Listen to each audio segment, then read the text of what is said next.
Bonsoir à toutes et à tous et bienvenue dans Cœur Noir, votre tout nouveau magazine. Si vous êtes comme nous passionnés par les mystères, les enquêtes criminelles et la musique, vous êtes au bon endroit. Aujourd'hui, mercredi 4 décembre, nous allons plonger dans l'univers captivant des grandes affaires criminelles, des secrets d'enquête et de la psychologie fascinante des meurtriers. 26 minutes où vous allez découvrir des enquêtes, il y aura du suspense, des échanges également avec nos experts, un programme spécialement conçu pour vous tenir en haleine. Nous allons revenir plus d'un siècle en arrière dans les méandres d'une enquête criminelle fascinante des années 1910. Une enquête remplie de mystères, d'énigmes où chaque piste a marqué l'histoire judiciaire. Nous allons aussi vous proposer un jeu culturel où vous allez pouvoir retrouver les grandes énigmes et les inventions scientifiques de l'histoire. Et puis, quelques notes de jazz vont venir résonner sur le plateau de Cœur Noir. Attention, deux musiciens, deux performances, rien que pour vous. Alors ouvrez l'œil, tendez l'oreille et laissez-vous captiver par l'univers unique de Cœur Noir. C'est parti.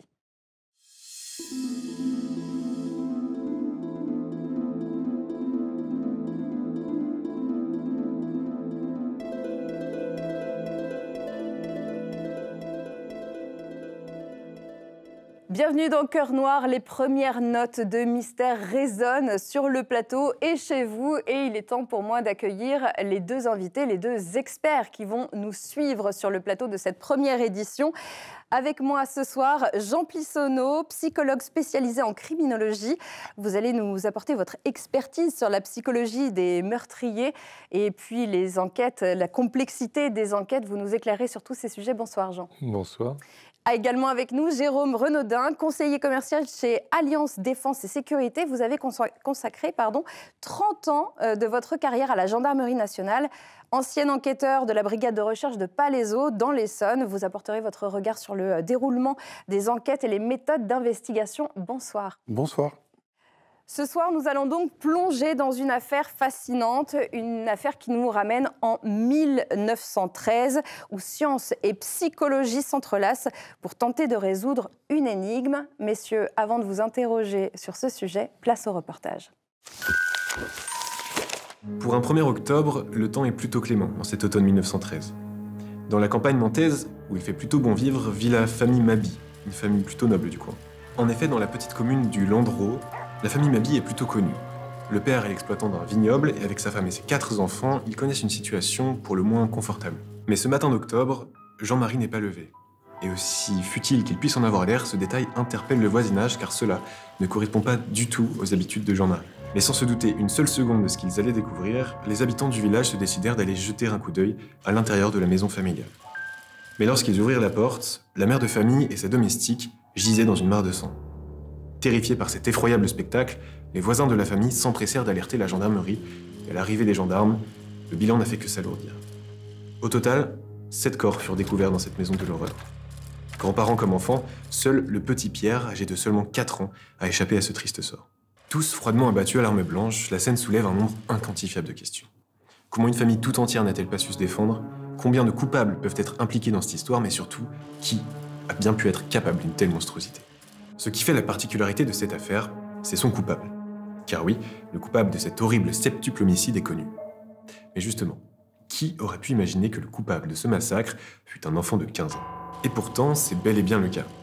Effrayant de froideur et manifestant aucune émotion face à son crime, Marcel Rudereau, 15 ans, était un jeune garçon qui aidait Jean-Marie Maby dans ses vignes. Aussitôt interpellé et avouant les faits, le jeune garçon expliqua avoir commis son geste dans un élan de rage incontrôlable à la suite d'une remarque que le père de famille a fait à l'égard de son travail. Après avoir subitement assassiné Jean-Marie avec sa serpe de travail, le jeune Rudereau jugea qu'il n'était pas allé au bout de sa vengeance et que la famille tout entière devait mourir. Après avoir égorgé femmes et enfants, le jeune homme reprit sa vie comme si de rien n'était, jusqu'à ce que la police vienne frapper à sa porte quelques jours plus tard. Vous venez de découvrir un crime glaçant à une époque où les techniques d'investigation étaient encore balbutiantes. L'affaire Rudereau, 1913, un cas fascinant, marqué surtout par l'importance des aveux spontanés. Messieurs, je me tourne vers vous, nos deux experts ce soir, Jean et Jérôme. J'ai quelques questions pour vous et je suis sûre que nos téléspectateurs sont très curieux. Je vais commencer par vous, Jean. Donc vous êtes psychologue spécialisé en criminologie. Pouvez-vous déjà nous expliquer à quel moment votre expertise intervient dans une enquête ? Elle peut intervenir à deux moments, soit au moment de l'enquête sur la requête du procureur, soit au moment de l'instruction, c'est-à-dire sur la requête du juge d'instruction. Et à partir de là, effectivement, ce sont deux aspects différents. Soit ça aide à l'enquête, soit ça vient aider au jugement ensuite. Pour en revenir à l'affaire Redureau que nous avons découvert ce soir et sur la mentalité du suspect, selon vous, qu'est-ce qui a pu pousser ce jeune homme, cet adolescent, qu'est-ce qui a pu le pousser au crime ? Alors, il faudrait avoir beaucoup plus d'éléments sur son histoire, sur sa vie au sein de sa propre famille, comment il a grandi, comment il s'est constitué, etc.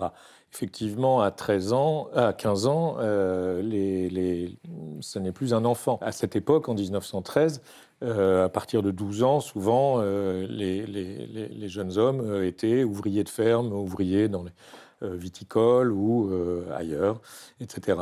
C'est un jeune homme, en fait. C'est quelqu'un qui est déjà confronté à la dureté de la vie. Qu'est-ce que lui dit son employeur ? On ne sait pas. Qu'est-ce que ça vient déclencher chez lui ? Est-ce qu'effectivement, c'est visiblement une frustration très importante qui déclenche un passage à l'acte ? Est-ce que ça déclenche une bouffée délirante ? Ce qu'on peut imaginer, c'est qu'effectivement, c'est un seul mouvement, puisque c'est la même arme et que c'est dans un seul mouvement qu'il va tuer tout le monde. Excepté ce petit garçon, et ça me paraît être important, qu'il épargne ce petit garçon de 4 ans. Est-ce que c'est son image ? Est-ce que c'est quelque chose qui le renvoie à peut-être la base de cette histoire, c'est-à-dire son enfance à lui, ses 4 ans à lui, ou en tout cas son enfance où quelque chose a fait faille chez lui. Une histoire d'amour aussi, a priori, avec la jeune autre servante. Est-ce que c'est ce qui a vraiment fini par exploser sa frustration, cette impossibilité ? Il faudrait avoir beaucoup plus ou il faudrait l'avoir en face de nous. C'est nous qui sommes frustrés pour le coup de ne pas avoir plus d'informations pour aller plus loin. Pour parler des techniques d'investigation, avec vous, Jérôme, des techniques modernes, nous les avons aujourd'hui. Quelle différence aurions-nous eu dans l'analyse de la scène de crime et des mobiles de Marcel Redureau ? Alors, je pense qu'aujourd'hui, effectivement, l'ADN aurait pu parler. Donc, on aurait déjà effectué une recherche de toutes les traces ADN présentes sur la scène de crime. Donc, les traces ADN vont se trouver essentiellement sur les victimes, sur leurs vêtements, etc., sur les objets environnants, sur l'arme du crime, sur les vêtements portés par l'auteur, si on les retrouve, s'il ne s'en est pas débarrassé. Donc, toutes ces techniques modernes auraient permis d'identifier formellement l'auteur, sans doute possible, on va dire, puisque là, effectivement, sur ce cas-là, on n'a que des aveux. Donc, c'est bien déjà. Oui, c'est bien, mais c'est pas que. Oui. En fait, dans une enquête, c'est pas suffisant. D'accord. C'est pas suffisant. Il faut aussi des preuves matérielles pour condamner quelqu'un à aller jusqu'au bout d'une enquête. Donc après, la deuxième chose où je rejoins l'expert, c'est que le mobile, on l'a, plus ou moins. Maintenant, la personnalité de l'auteur va être un élément essentiel dans cette enquête-là, également. Voilà. Et la justice pour Marcel Redureau aurait peut-être été différente aussi aujourd'hui, en prenant en compte l'aspect psychologique, le passé, avec justement toutes ces preuves, le verdict aurait peut-être été différent. C'est ça. Oui, on peut penser qu'effectivement, il y aurait peut-être eu une altération du discernement retenue, il y a l'excuse de minorité. Effectivement, on peut penser qu'il y aurait eu sans doute une sanction adaptée, en tout cas. Merci à tous les deux, en tout cas, de nous avoir éclairés sur les aspects très complexes de la psychologie criminelle. On en a appris un peu plus, on comprend un peu mieux, même s'il reste encore beaucoup de points d'interrogation vu le contexte de cette enquête. Merci à tous les deux, vous restez avec nous. On va changer d'ambiance, mais rester dans une atmosphère toujours aussi mystérieuse. Je vous l'avais promis en début d'émission. Du mystère, du jeu, mais aussi du jazz. Avec ce soir, Kevin Doublé et Rémi Herveau. Ils nous font le plaisir d'être sur le plateau pour nous interprété 2 morceaux. Ils ont pris leur bonne résolution avec un petit peu d'avance en 2025. Ils comptent sortir un premier album. Je vous propose de les découvrir. On se retrouve juste après leur live et une petite page de pub. À tout de suite.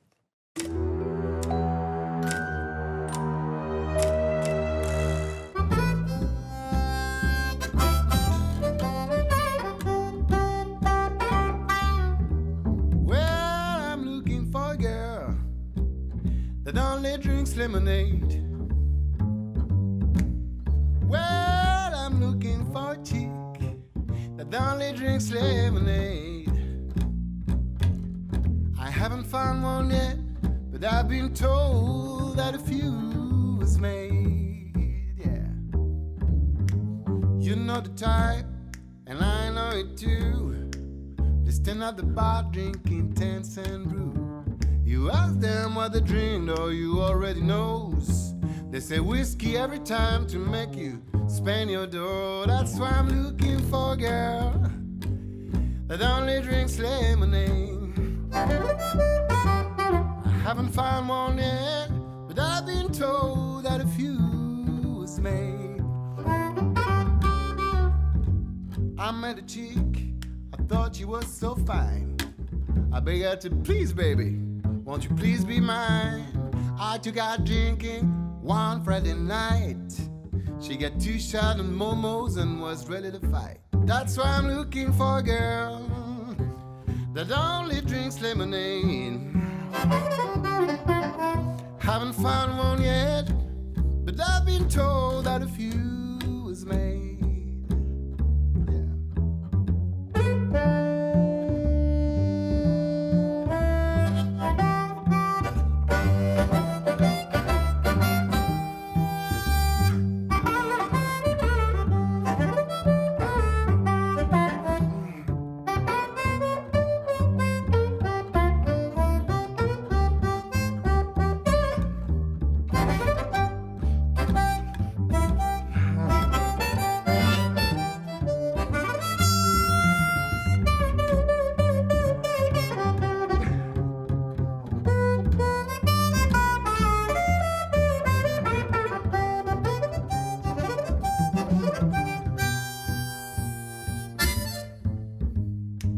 Whiskey's too powerful for a woman's frame.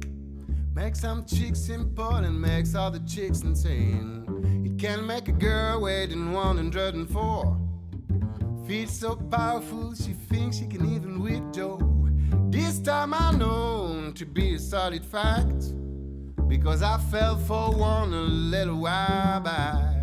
She was so sweet at the start of the night, but after 2 or 3 drinks, was nothing right. That's why I'm looking for a girl, yeah, that only drinks lemonade. I haven't found one yet, but I've been told that a few was made.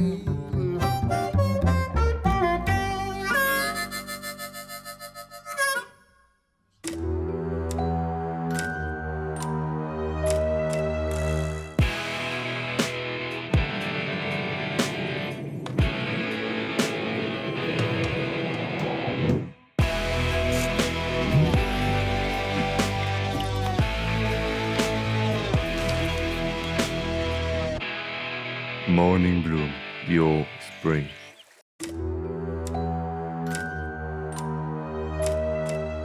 Nous sommes de retour dans Cœur Noir, votre magazine où enquête criminelle, mystère et musique se croisent pour vous captiver. Juste avant la pause, nous étions plongés dans une enquête fascinante des années 1910 avec nos 2 invités experts et vous avez pu profiter d'un live musical avec Kevin et Rémi qui nous ont rejoints en plateau. Bonsoir messieurs, vous allez terminer l'émission avec nous, nous offrir un second live histoire de terminer sur une petite note musicale et nous allons aussi jouer ensemble. Pas tout de suite, un petit peu de patience. D'abord, nos équipes ont suivi nos 2 artistes pour en découvrir un peu plus sur le mystère qui se cache derrière leurs notes. Je vous laisse découvrir le reportage.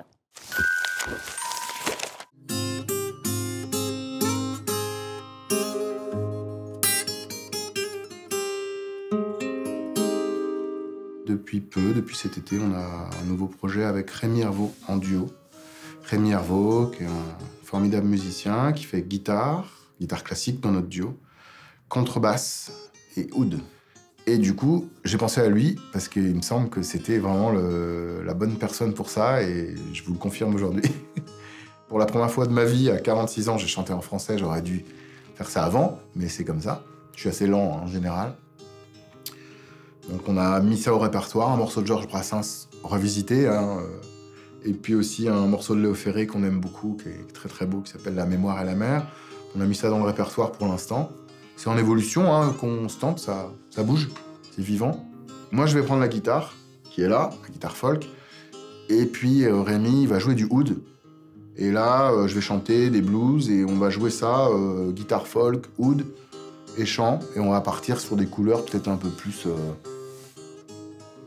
modestement, qui vont un peu plus vers blues du désert, ou des choses qui rappellent un peu plus l'Afrique du Nord, ou des sonorités un peu orientales. On a moins l'habitude d'entendre sur du blues classique, donc ça fait des mélanges intéressants. Voilà, c'est ça qui nous intéresse, ce qui nous plaît, c'est ces mélanges, ces couleurs différentes. Ce qui m'anime d'abord, c'est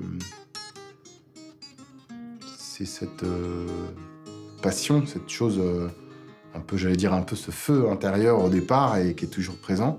Il y a cette espèce de connexion avec cette musique qui a toujours été là et qui, je pense, sera toujours là, qui me pousse à le faire aussi. Pas seulement en écouter, mais à essayer d'en jouer le mieux possible.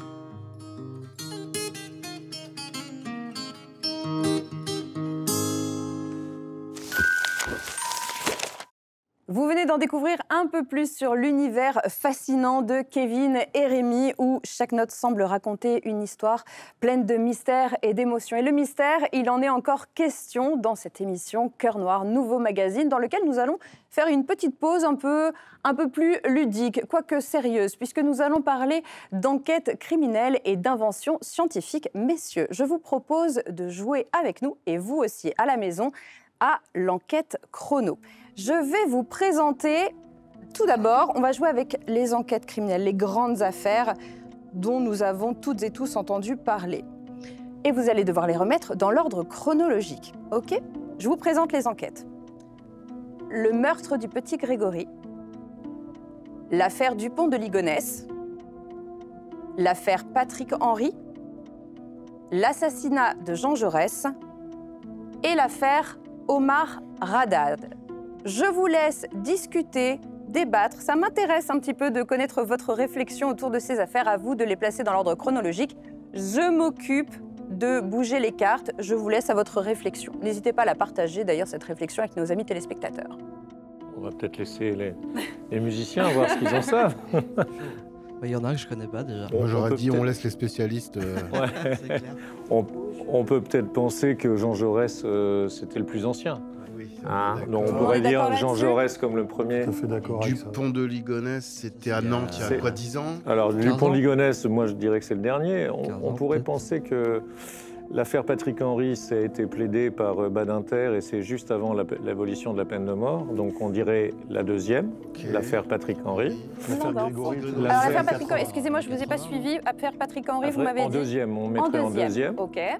Le meurtre du petit Grégory juste après, en début des années 80. Ouais. Ok. Et puis Omar Haddad, 1995 à peu près, je pense. Ok, donc on avait dit d'abord l'assassinat de Jean Jaurès. On était en quelle année? 1800,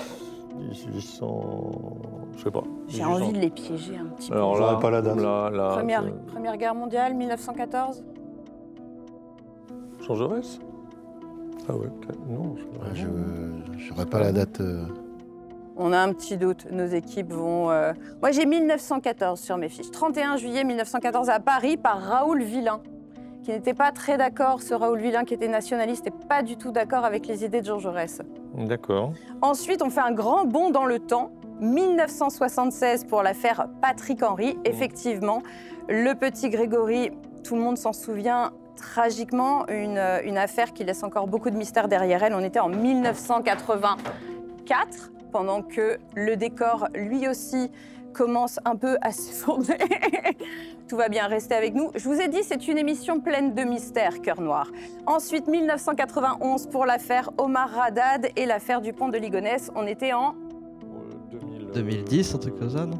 Pas loin, 2011. C'est peut-être un esprit qui s'est manifesté. C'est peut-être un esprit.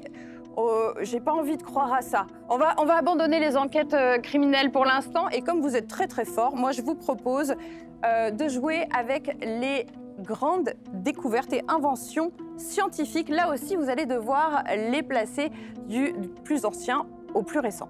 OK?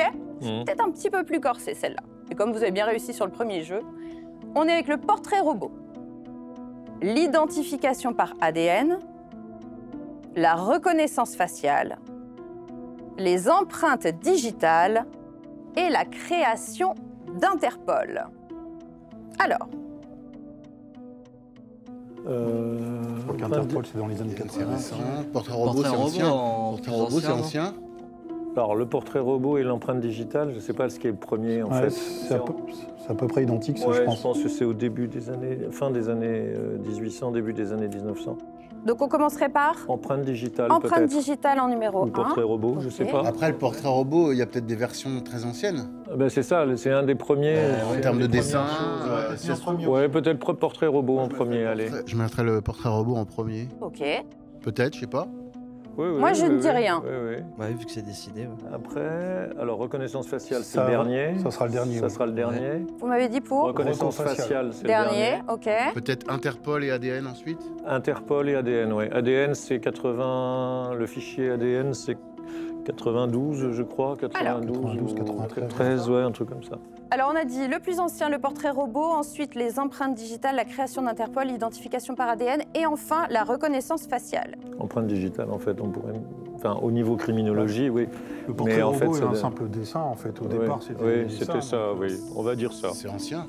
Je pense que c'est ancien. Eh bien, malheureusement, messieurs, ce n'est pas la bonne réponse. Le plus ancien, ce sont les empreintes digitales. Je vous l'avais dit. Vous aviez raison. 1892 pour les empreintes digitales. Ensuite, la création d'Interpol. 1923 pour la création d'Interpol. Vous me direz, le portrait robot, c'était quand? Eh bien, c'était en 1957. Alors, je suis d'accord avec vous. Ça remonte au 19e siècle pour les premiers dessins manuels. Là où il a été vraiment adopté par la police scientifique, c'était 1957. Ensuite, nous avions la reconnaissance faciale. Bon. Et oui, 1960-1970, et l'identification ADN qui est intervenue dans les années 80. Alors la reconnaissance faciale, oui. Alors, comme ça, vous aurez peut-être vous aussi appris quelque chose. Pas comme on l'entend maintenant. Alors, pas comme on l'entend maintenant, effectivement. Merci à vous de vous être prêtés au jeu, en tout cas. Merci, messieurs, d'avoir partagé votre expertise et vos connaissances sur cette enquête qui nous a occupés dans Cœur Noir ce soir. Messieurs, c'était vous qui allez conclure cette émission en musique. Merci beaucoup d'avoir été avec nous et merci à vous de nous avoir suivis dans Cœur Noir. On se retrouve la semaine prochaine pour une toute nouvelle enquête qui nous promet encore beaucoup de surprises, de mystères. Je vous souhaite de passer une agréable soirée. On se quitte en musique avec Kevin et Rémi. À la semaine prochaine.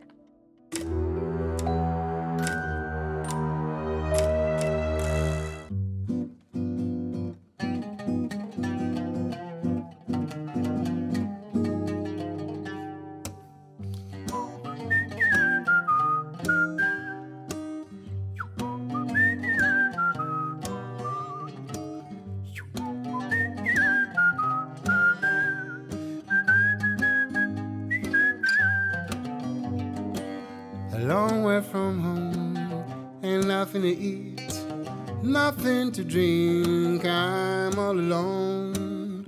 I had to leave my land and all I've got. Across the ocean, leave my family for that. Here it looks like Robert paradise. They're watching me with a lunatic pair of eyes. Forget my name, drive me insane. And what I'm gonna be don't even have no plane. Oh, I might get lucky if somebody help me and bring me a little light. Don't know nobody to send me here to save me, 'cause there's no hope where I come from and where I'm at. Wish I could feel the warmth of her hand. Wish I could hear the music of my land. But I'm a part, oh, of the star in this wonderful, crazy world.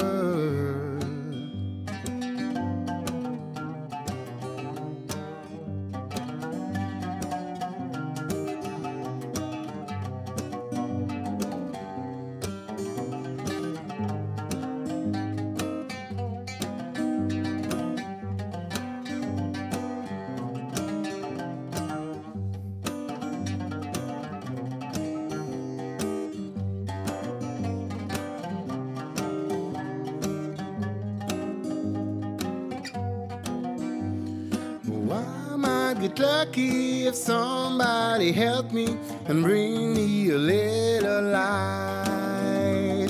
Don't know nobody to send me here to save me, 'cause there's no hope where I come from and where I'm at. Wish I could feel the warmth of her hand. Wish I could hear the music of my land. But I'm a part, oh, what a star in this wonderful, fucked up, bloody, crazy world. Oh, oh.